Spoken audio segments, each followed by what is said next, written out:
Not just a place of divine experience, but also a place of divine encounter. Ni mahala ambapo tunapokutanika jojo, lazima Mungu atushughulikie. Amen. Bwana Yesu asifiwe. Amen. Nasema Bwana Yesu asifiwe. Amen. Na ndio maana ninasema many nations will come and say, come, let us go up to the mountain of the Lord, to the house of the God of Jacob. Why Jacob? Jacob is a man that had an encounter with God. Amen.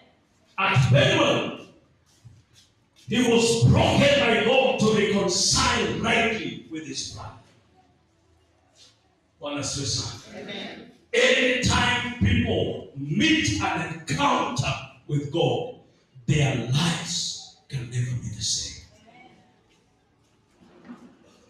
Because every encounter builds conviction. Any encounter builds conviction. Unashawishika mpaka yeyote ambaye anadhania kwamba haiwezekani, you are so sure because you have an encounter with God.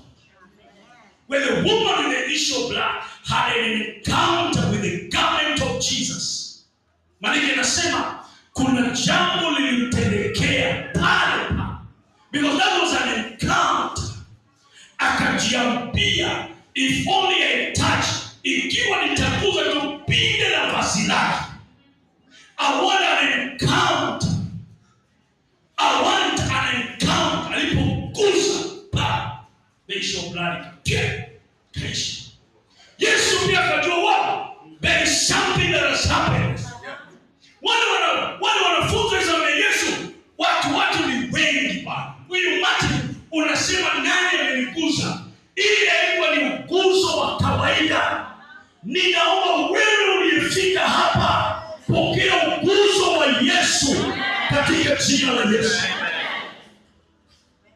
The touch of Jesus. The man at the pool, 38 years. But